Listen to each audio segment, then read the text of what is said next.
Deus abençoe a todos, amém, irmãos? Irmãos, vamos abrir aqui as escrituras no livro de Lucas. Lucas capítulo 15.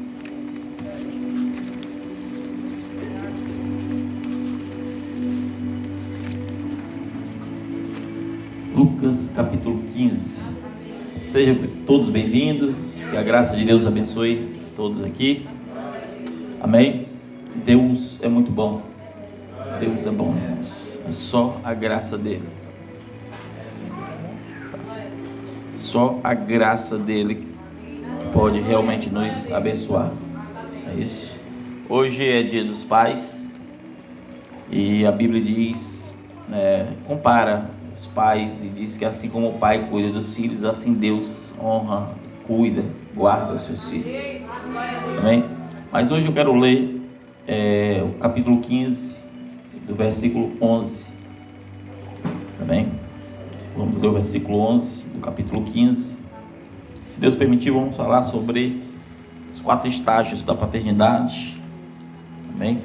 Ou talvez não aprofundaremos sobre esse tema em si, mas falaremos um pouco. Podemos?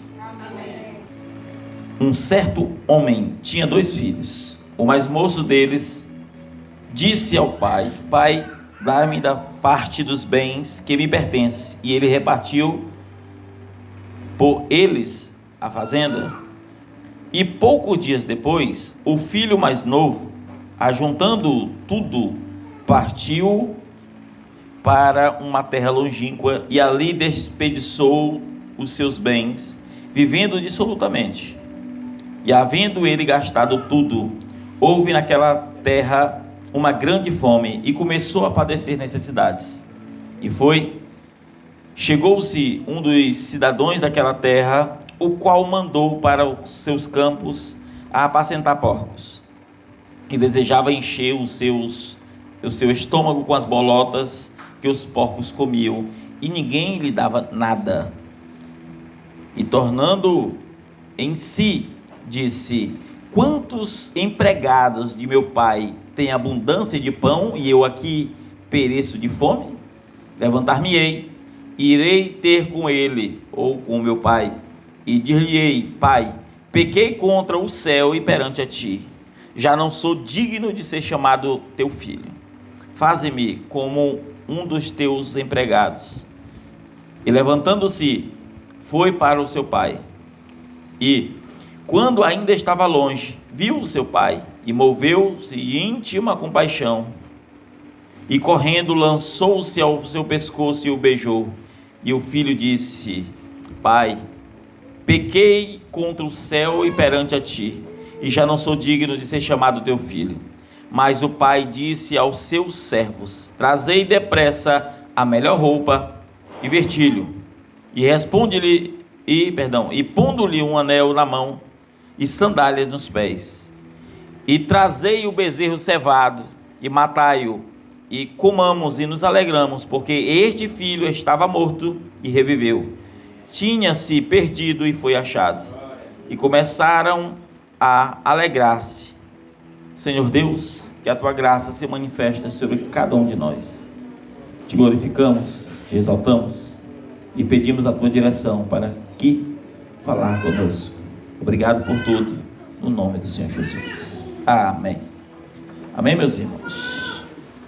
Então, o texto que lemos de Lucas fala um exemplo de um pai que tinha 2 filhos. Esses 2 filhos, um deles pediu para que repartisse os seus bens. Então Deus, tipo ali daquele pai, reparte os bens entre os seus 2 filhos. Um deles gasta tudo que tem, enquanto o outro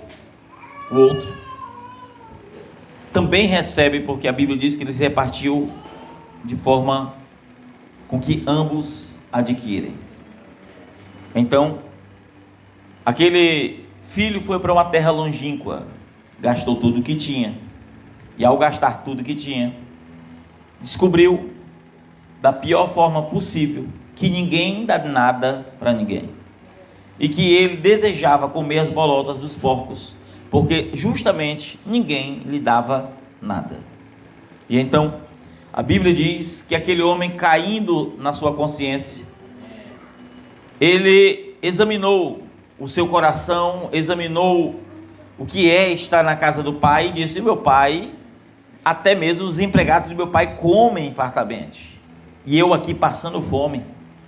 Vou e direi que eu pequei contra o céu e pequei contra o meu pai, e não sou digno de ser chamado seu filho, mas eu vou pelo menos para ser servo dele, trabalhar para ele, porque não sou digno de ser chamado de filho, e como servo terei o que comer, porque ele estava livrando-se da fome. E então ele volta, talvez depois de alguns anos, e ao voltar, o seu pai o vê de longe, corre, e não o manda lavar, não pergunta se está cheiroso, ele abraça-o, beija-o, e já fala com seus servos e diz: traga a melhor roupa, traga-lhe anel, traga sandálias, porque ele esteve morto e reviveu. E fizeram um banquete com um cordeiro, as boldas estavam ali.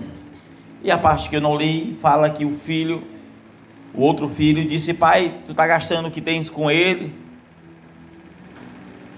E aqui, antes de eu entrar nesse ponto, e antes de trabalhar o texto, quero dizer que isso é uma parábola, e Jesus cita essa parábola. Essa parábola está falando que Deus tem dois filhos. Um filho não é primeiro os judeus.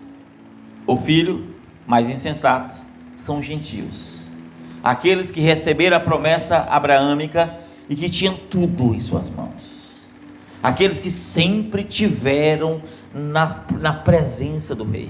Não era um povo judeu, era aquele filho de Deus, eram aqueles que buscavam estar, todos aqueles, simplificado naquele filho pródigo, está todo aquele povo antes mesmo da lei, aqueles que ouviam a palavra.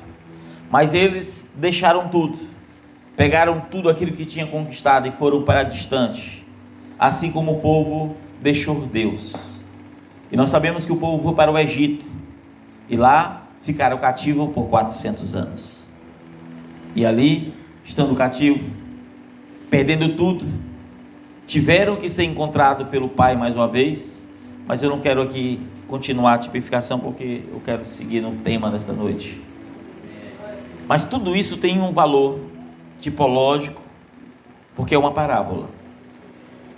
E o outro que sempre esteve, ou que recebeu, mas não gastou dissolutamente, foram os judeus, que mesmo errados estavam próximos de Deus.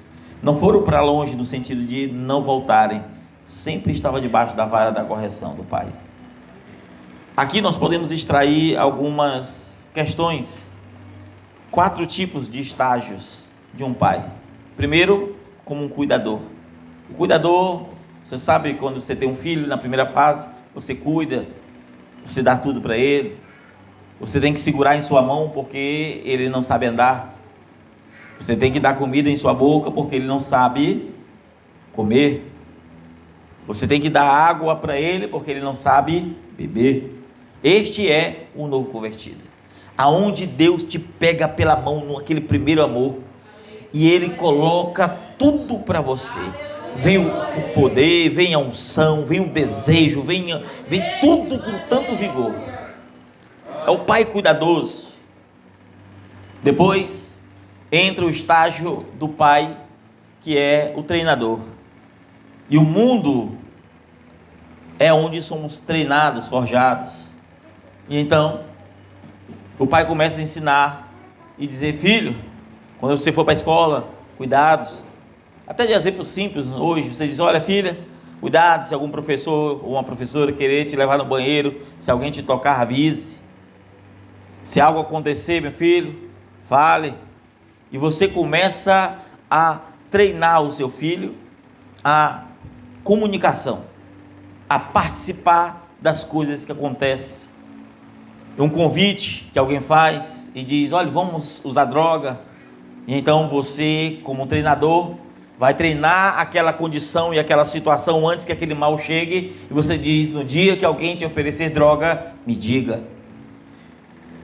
Então você começa a treinar os filhos.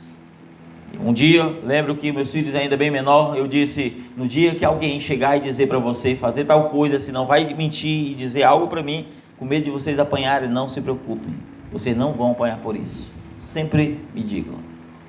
Mas sempre vão apanhar quando algo acontecer e vocês não me dizerem. Então lá em casa sempre a regra foi clara. Tudo que acontecia, eu me despreocupava, porque a informação chegava por eles mesmos em casa, porque eles foram treinados.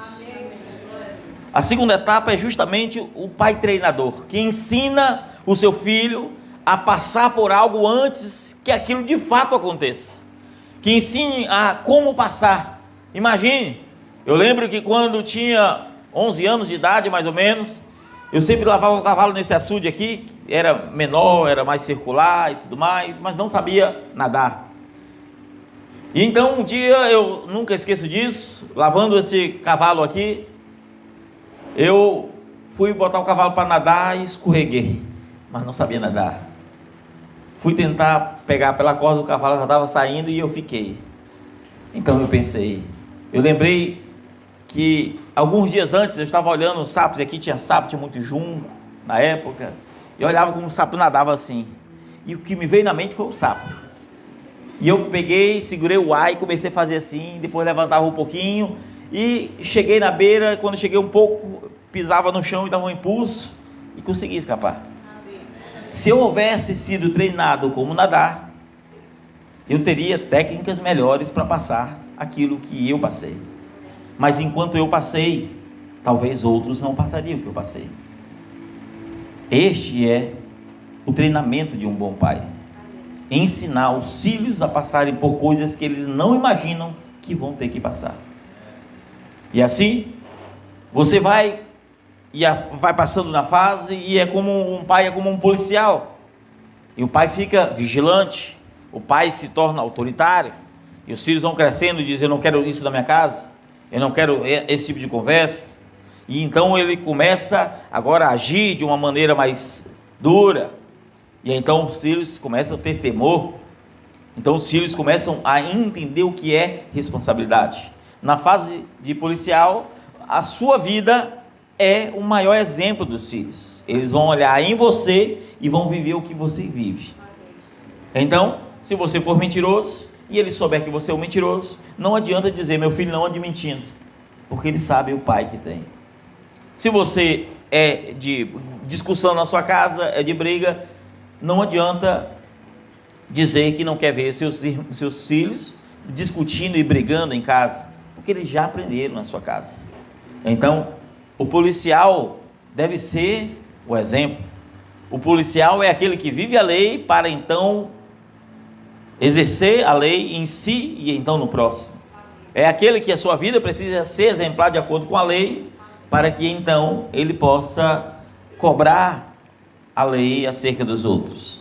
E por fim, o estágio do conselheiro, que é o filho, o pai, melhor dizendo, que observa e teve os seus passos bem estabelecidos, todos os seus estágios, e no quarto estágio é o estágio que o seu filho é que vai pedir conselhos. Você começa dando conselhos e depois eles vão pedir conselhos, porque eles sabem que os conselhos que foram dados foram bons conselhos. Todos esses estágios, se eu for aplicar aqui neste filho pródigo, nós vamos ver o que aconteceu. Quando ele reconhece e vai diante do pai, ele tem um senso de responsabilidade de um policial. Ele sabia que tinha errado, ele sabia que estava longe de Deus, ele sabia que ele gastou o que tinha e que ninguém dá nada para ninguém. Então, ele sabendo disso, ele foi como servo para trabalhar para o seu pai, mesmo não sendo digno, mas como um funcionário, porque ele gastou tudo o que tinha. Às vezes, nós não paramos para pensar que como filhos, nós já não gozamos da mesma responsabilidade que antes tínhamos, E às vezes nós não gozamos da mesma confiança que tínhamos pelos nossos pais. Mentimos muito, falhamos. E às vezes achamos ruim porque as pessoas não confiam na gente. Às vezes achamos ruim porque as pessoas, elas tendem a duvidar de nós. Eu não esqueço, uma época atrás, Samuel fez algo e mentiu.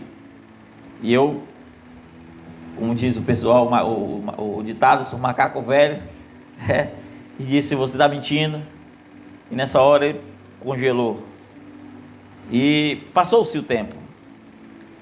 E quando passou o tempo, um dia ele me falou algo e eu não acreditei. Ele falou: mas por que você não acredita em mim? Mas acredita em tudo que esta diz.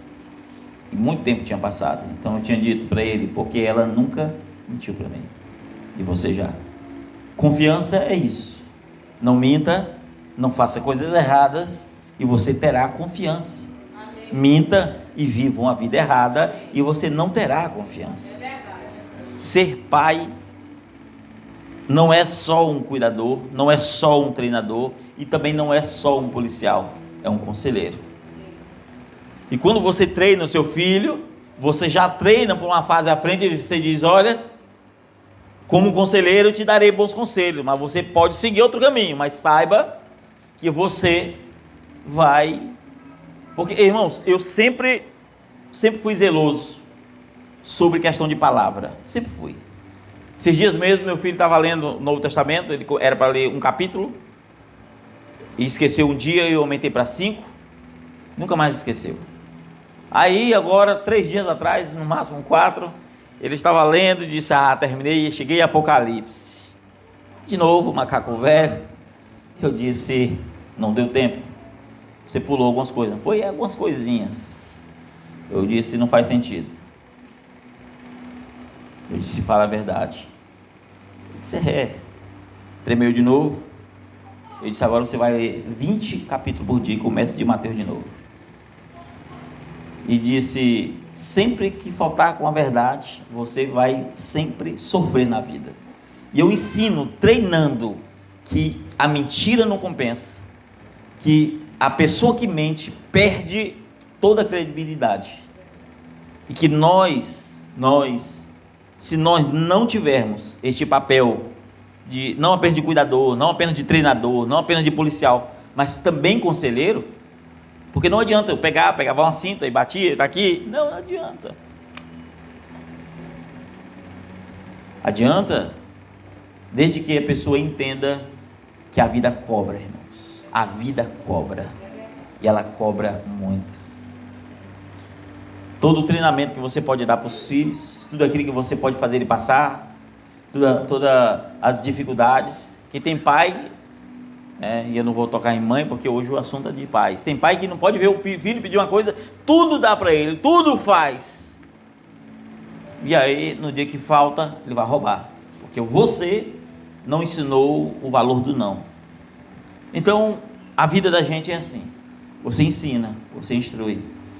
E se você fez os passos certos, mesmo que aquela pessoa erre e vá para distante do que você fez e ensinou, um dia o teu filho vai reconhecer que o mundo realmente é mau, que aquele treinamento deveria ter seguido à risca, que aquela educação que você deu deveria ter se cumprido na vida dele de uma maneira correta. Então ele voltará reconhecendo os seus erros. Mas se você faz tudo errado, teus filhos entram em um caminho que nunca mais volta, porque a perversão ela é interna. Ou você cria algo bem definido no coração dos teus filhos, e mesmo que pela desobediência, porque todos nós um dia fomos crianças, um dia fomos pré-adolescentes, um dia fomos jovens, e digo ainda mais, não tem ninguém que erra mais do que jovem, não é adolescente. Quem erra mais é aqueles que têm 20 anos, aos 30 anos, é a fase que você mais erra na vida, é nessa fase, você faz tanta besteira achando que conhece alguma coisa. Então, você vai amadurecendo e a idade chega e você pensa, quanta besteira um jovem faz. A questão é que você não pode usar da tua experiência de sofrimento e dizer, meu filho tem que aprender na rua, não, deixa eles andar aí, deixa eles ser assim, eu era assim, não sei o quê. Não use do teu fracasso como uma gaveta, ou como, porque degrau não é, mas como uma gaveta que vai enterrando teu filho, vai aprofundando ele mais. Porque se tua vida não é exemplar, a deles não serão. Mas se tua vida foi exemplar, com as tuas supostas experiências, tenha certeza que a deles serão. Experiências que vamos adquirindo, e essas experiências que vamos adquirindo com o tempo, ela faz com que você se preocupe. E um bom pai, ele é preocupado, ele corre atrás. O bom pai corre atrás. Nós aqui temos a tipologia ou a parábola do filho acerca de Deus e os nossos filhos acerca de Deus. Podemos tomar vários exemplos bíblicos. Por exemplo, Jairo, a sua filha estava doente, estava quase morrendo, e ele foi ter com Cristo para que a sua filha fosse curada. Intercessão. Um bom pai intercede pelos filhos, vai até Cristo, pedindo para que a redenção da vida dos seus filhos possa ser alcançada, pedindo que a cura da alma dos seus filhos possa ser alcançada. E você pode tomar vários exemplos, e muitos outros exemplos. Por que não falar de Jó? Jó intercedia pelos seus filhos, e Jó, ele cumpriu os 4 estágios de um bom pai. Jó cumpriu tudo de tal modo, irmãos, que Jó se preocupava, não era com os passos dos seus filhos, não era com o que os seus filhos falavam, não era com os negócios que eles faziam. O seu filho não se preocupava com nada dessas coisas. A Bíblia diz que eles eram tão unidos que todos os dias, tinham 7 filhos, uma semana tem quantos dias? 7. E cada dia, todos os 6 comiam na casa de um e na casa do outro, e eles eram tão unidos que todos os dias da sua vida comiam na casa dos seus irmãos. Que família unida! E Jó, ou melhor, Jó mesmo, ele simplesmente oferecia sacrifícios a Deus, e a Bíblia diz que ele se preocupava, e na sua preocupação era: Senhor, estou apresentando essas ofertas para o Senhor, porque pode ser que na mente deles, eles possam ter pensado algo contra o Senhor. Ou seja, Jó tinha um nível de preocupação e de atento tão grande pelos seus filhos, que ele se preocupava até com que tipo de pensamentos estava sobre os seus filhos. Às vezes, você faz vista grossa, teu filho tem uma tendência para a criminalidade, você está vendo que tem, mas não faz nada. Tem tendência para o homossexualismo, mas não faz nada. Tem tendência para ser mentiroso, para ser enganador, e não faz nada. Tem tendência para ser enrolado, mas não faz nada. Tem tendência para ouvir, irmãos, tudo que ouve faz, tudo não pode, sabe, tem tendência. Eu lembro que meu filho, quando pequeno, a Esther sempre foi assim, o pessoal que queria alguma coisa dela, extrair alguma coisa, informação, o que seja, ela sempre pegou as instruções. O meu filho já era mais assim, qualquer coisa ele ia no oba-oba dos outros, lá, vamos fazer isso aqui, ele não pensava nas consequências, sempre foi mais, e o treinamento dele foi mais forte nisso, sempre falava em casa mais duro. Você, em vez de ser aquele que induz, que conduz, você é conduzido. Em vez de você ser a cabeça e dizer assim: olha, isso aqui é errado, olha, não vamos fazer isso não para os seus amigos, você faz. E aí você vai trabalhando para que mentalmente a pessoa cresça e ela tenha uma noção, tenha um senso de realidade. Porque se você não vê as debilidades dos teus filhos, você não vai ver em lugar nenhum. E Jó simplesmente oferecia sacrifícios. Não era porque os seus filhos eram errados, viviam uma vida dissoluta, mas por preocupação, porque vai que possa ter subido algum momento, algum pensamento contra Deus, e ele apresentava diante de Deus as suas ofertas de sacrifício. Filho pródigo, como vemos aqui, lemos, quando o seu pai viu o filho, o pai que viu o filho, e este é um bom exemplo de pai, muito embora aqui está tipificado em Deus, ele deu uma nova roupa, ele colocou um anel no seu dedo, ele colocou sandálias nos seus pés, Não é isso que diz o texto? Roupa significa santidade. Anel significa renovação da aliança. A sandália significa andar na palavra. Porque Deus, quando Ele ensinou mesmo as leis no Antigo Testamento, quando Ele disse não mata, é porque Deus é o oposto daquilo. Deus é vida, então não mate. Deus sempre é o oposto daquilo que Ele pede. E quando eu falo daquilo que Ele pede, para não fazer, porque Ele é o oposto daquilo que as pessoas fazem, por isso aquilo é mal. Vocês estão conseguindo compreender?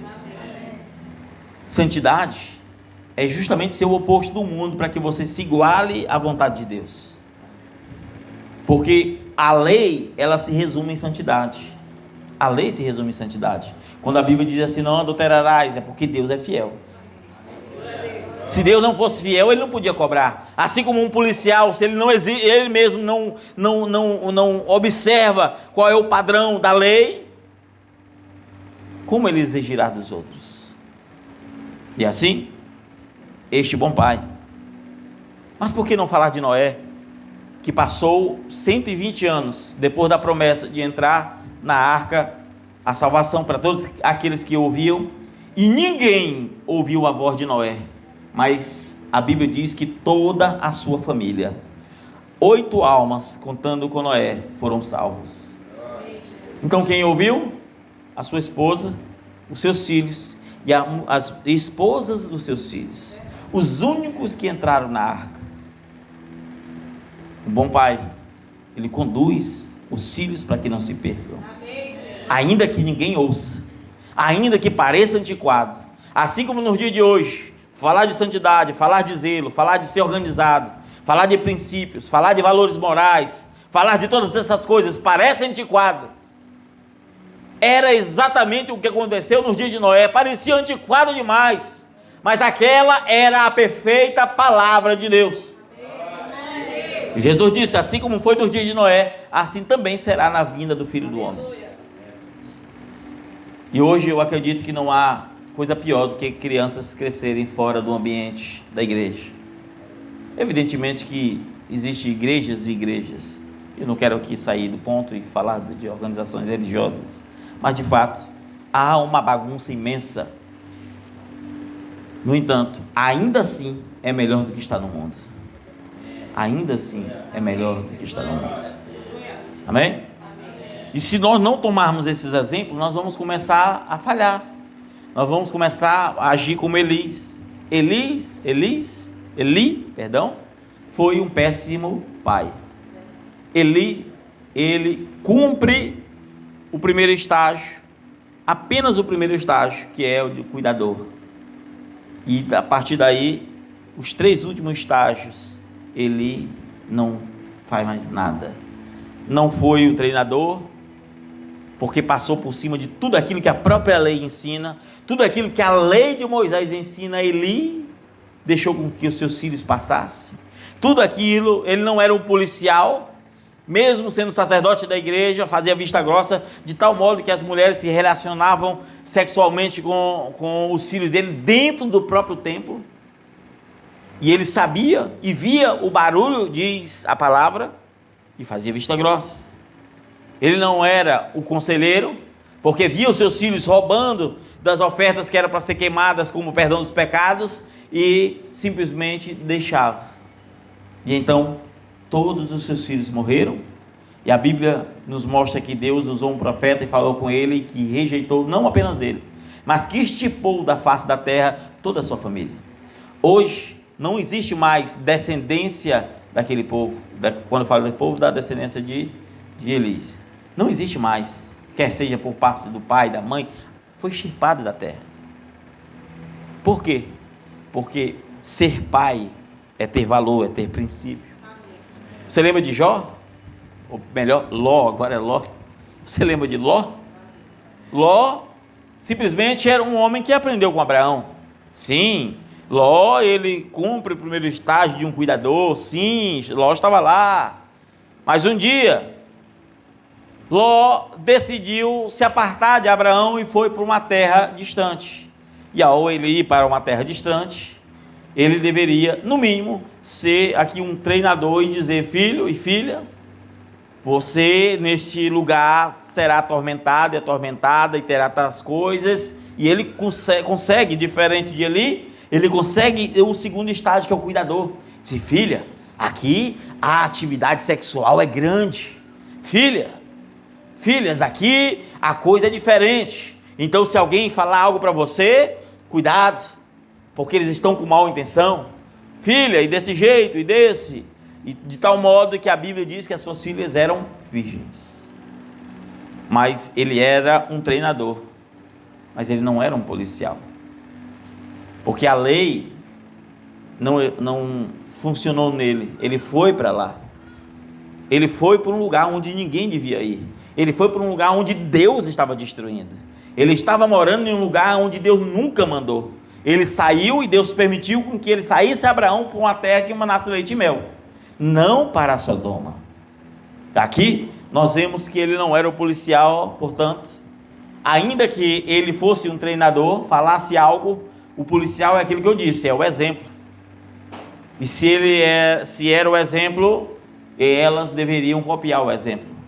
E então, quando aquele povo sai da cidade, e eu estou aqui falando de maneira superficial, talvez alguns não entendam, eu vou até deixar de maneira mais clara, perdão até, alguns estão visitando, pode não conhecer a história de Ló.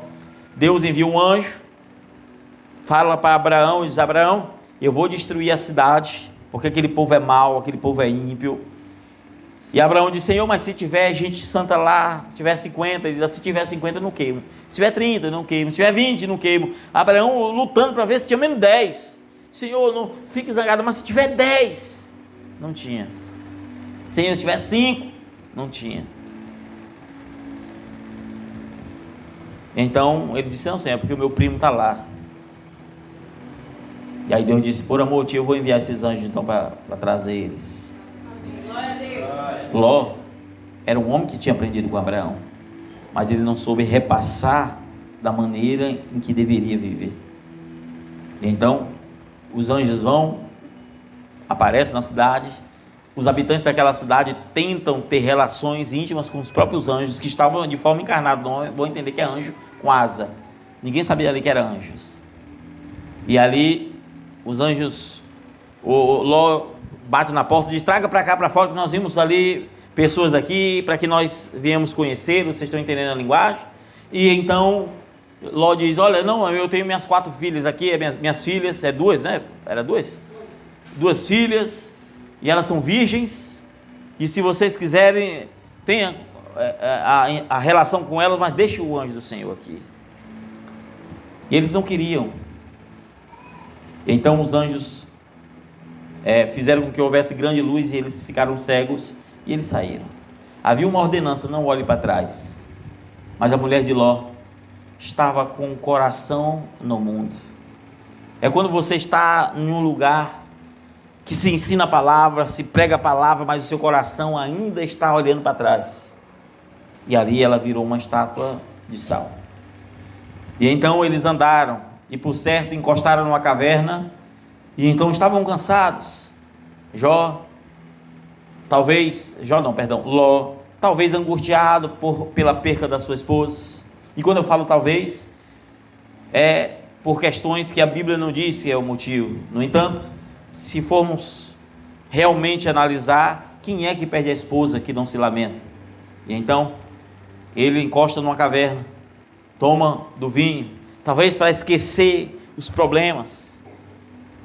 E quando ele está bêbado, de tal modo, as suas próprias filhas ficam nuas, uma delas tem relação com seu pai, avisa para a outra, e a outra diz: olha, eu tive relação com meu pai, não tem mais homem, foi queimado tudo aí, então aproveita.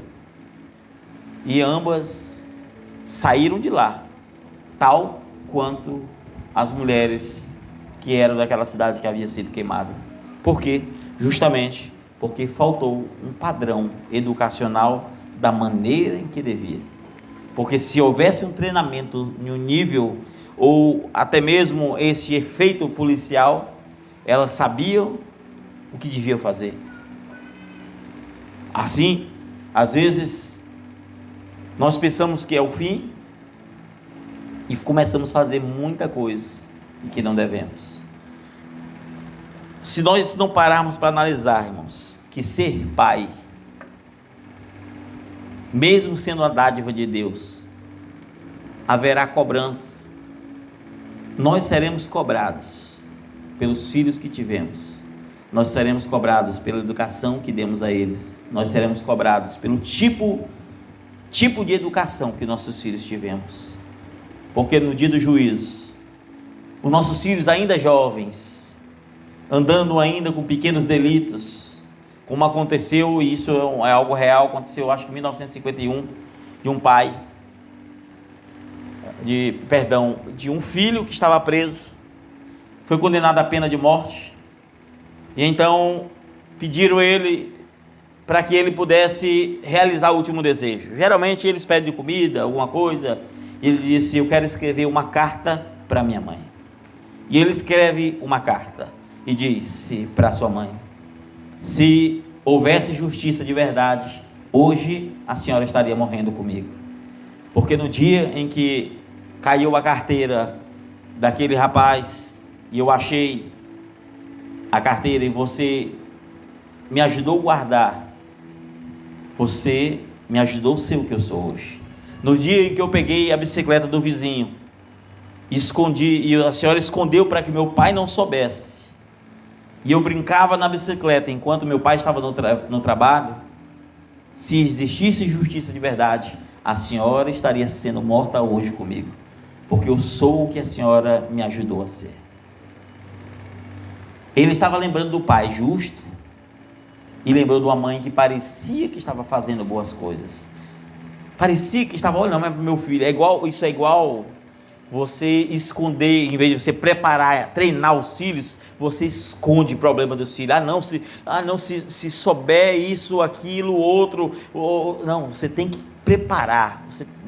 Você não pode preparar alguém frágil. A pessoa tem que crescer forte. E se você não faz ela crescer forte, ela será frágil para a vida.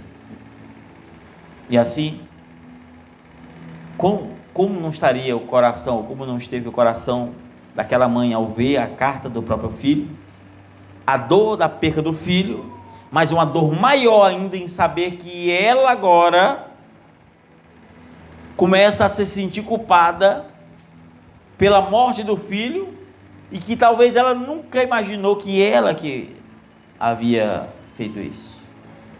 Nunca esqueço, numa época, tinha um jardim chamado Saudadinho de Chumbo, ficava aqui, eu era muito pequeno, então eu talvez tinha 3 anos, eu lembro que ficava aqui perto da casa da minha avó, mais ou menos, eu não lembro exatamente agora onde. Eu lembro que a farda era vermelha e tudo mais, e eu apareci com um carrinho de Fórmula 1, pequenininho. Hoje os brinquedinhos são mais modernos, naquela época eram uns pneuzinhos bem pequenininho, que às vezes até saía. Então um amigo me deu, e aí meu pai perguntou: de quem é esse carro? Eu não comprei para ti. Ele disse: não me deram. Eu lembro que meu pai disse: Jesus, vai lá na escola e pergunta para a professora e para o aluno se deu mesmo, e se não deu, você vai apanhar.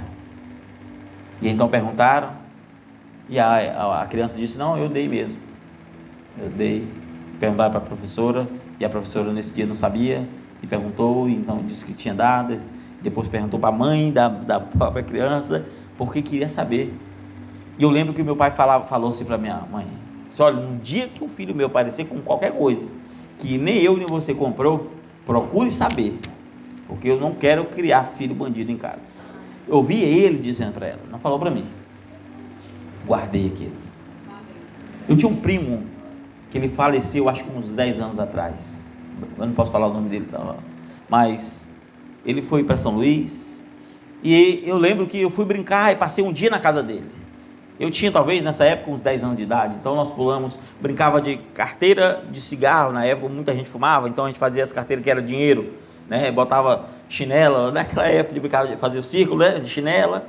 Então a gente pulou o muro para pegar, e na minha época, na minha rua era só carteira, lá era qualquer tipo de papel valia, e eu achei aquilo bom, então a gente foi atrás dos papéis, e eu lembro que ele achou um carro outro lado do muro. E pulou e começou a brincar. Eu calado fiquei imaginando. Ele brincando, eu pensei, por que será que ele deixou o carro dele lá do outro lado do muro? Pensando que era dele.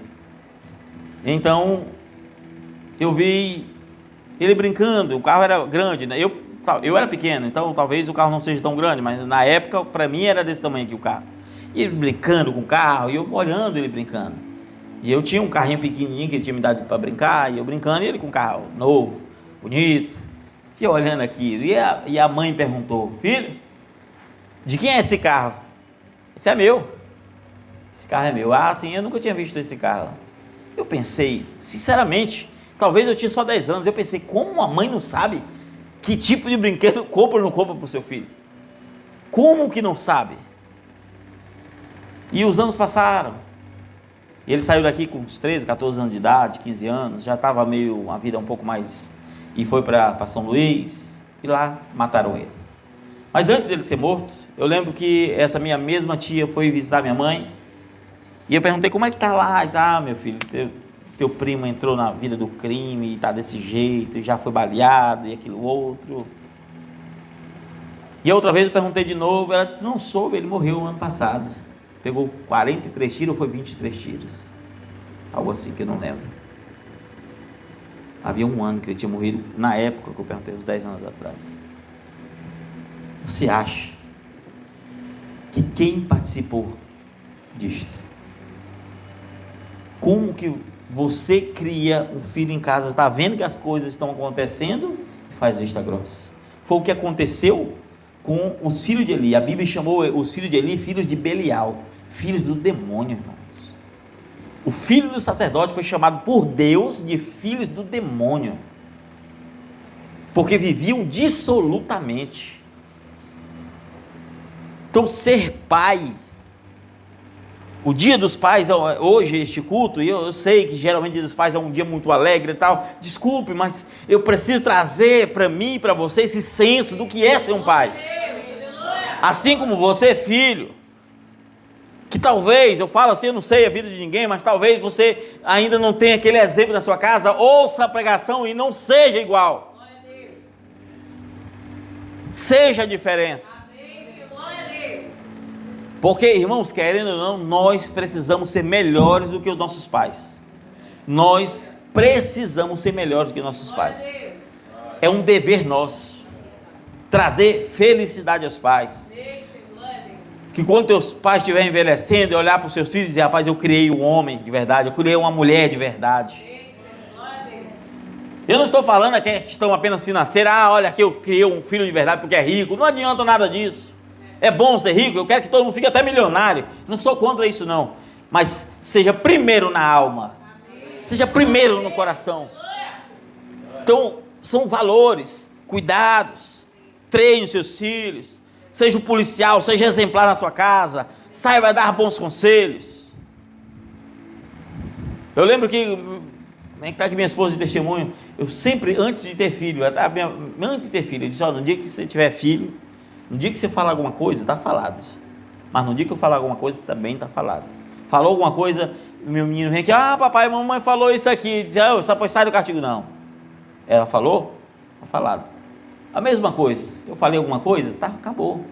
Não tem esse negócio de um tirar a autoridade do outro, porque você ensina errado os seus filhos. Você ensina errado. Então, assim, cada um tem que ter a sua autoridade. Tem que ter a sua autoridade. Amém, irmãos? Amém? Amém? Pastor, e como ser um bom pai? Se você foi um bom filho, você tem tudo para ser um bom pai. Você tem tudo. E você vai polir. Você tende a polir. Meus pais foi desse jeito. Por exemplo, se você teve um pai omisso, você vai ser menos omisso. Se você teve um pai mais bruto, ignorante, você vai ser menos ignorante. Mas também você vai adotar a mesma ignorância. Se for omisso, você vai adotar ser um pouco omisso. Você vai ter os defeitos com menor grandeza e vai ter as qualidades com maior capacidade. E então você tende a ser um futuro pai melhor, se buscar em seu coração. Amém? Amém? O que a gente precisa é disso. É apenas isso. Ser cristão, irmãos, não é outra coisa não. Hoje é Dia dos Pais. Você viu aí o exemplo, os vídeos colocados. Ali é o retrato ali. Eu não quero falar muito sobre o vídeo porque eu não sei como foi gravado, mas a impressão que me deu realmente é esta. Quando eu falo assim, eu não quero falar porque eu não sei como foi combinado, né? Mas a impressão que deu é exatamente essa. O filho retratou o que via no pai. Retratou, olha, desenhou. Agora imagine alguém retratar algo diferente. Olhar assim e dizer assim, eu estou indo aí. Aí ficar ali fazendo outra coisa, não sei o quê. Aí retratou, então outro retratar com uma amiga. Olha, faz tal coisa hoje, eu vou fazer nada. Imagine um retratando desse jeito. Que exemplo. Então seja o exemplo. E eu creio que vocês estão sendo exemplo, mas podemos ainda ser um maior exemplo ainda. Amém? Dia dos Pais é um dia também de reflexão. Amém? Dia dos Pais. Eu vou só ler Salmo 103 rapidamente. 103, versículo 13. Deixa eu só abrir. Eu vou só ler e nós vamos encerrar, tá bom, irmãos? 103. Versículo 13. Assim como um pai se compadece dos filhos, assim o Senhor se compadece daqueles que o temem. Ora, a Bíblia está dizendo que se um pai, eu e você, que somos maus, eu estou falando agora baseado no que Jesus diz no Novo Testamento, que somos maus, sabemos dar boas dádivas para os filhos, imagine Deus que não tem maldade nenhuma. Se você que é mau, irmão, sabe que você é mau, eu sou mau, sabemos fazer boas coisas, e agora imagine Deus. Imagine Deus. E nesse texto que lemos, se o pai, né, capítulo 103, é isso? Olha o que diz aqui, eu vou ler de novo. 13. Assim como um pai se compadece dos filhos, assim o Senhor se compadece daqueles que o temem. Se você teme a Deus, irmão, independente dos teus erros, pastor, eu errei tanto, eu sou um filho ruim, não tem problema, mude. Pastor, eu tenho sido um pai ruim, não tem problema, mude. Sabe que tem 4 etapas, siga as etapas. Tardiamente sim, mas siga. Siga. Porque se você se compadece dos teus filhos, imagine Deus, irmãos. Nós desobedecemos ao nosso pai. Agora, aqui a questão é você e o pai. Se eu e você, nós ferimos a Deus com as nossas atitudes, nós agimos contra Deus nas nossas atitudes, se eu e você somos tão débeis a ponto de pecar contra o nosso Pai Celestial, e mesmo assim Ele se compadece de nós, mesmo assim Ele tem compaixão de nós, mesmo assim Ele nos dá a oportunidade de vida, mesmo assim Ele te dá toda a oportunidade para você crescer na vida, ter saúde, ter paz, por que não agradá-lo? Por que sempre desagradá-lo? Não estou falando aqui agora nós como pais, estou falando aqui nós como filhos. Nós como filhos. Às vezes, a gente precisa honrar no momento certo. Eu lembro que uma época eu tinha uma viagem para fazer, eu acho que era para João Pessoa, não lembro. Meu pai cortou o pé, acho que cortou mesmo, foi embaixo. Eu deixei de viajar, irmãos. Eu deixei de viajar, porque ele estava precisando. Vai para um lado, vai para o outro. Eu disse, eu não vou com o senhor. Eu podia ter dito, olha, eu tenho uma viagem marcada aí na próxima semana. Eu desmarquei.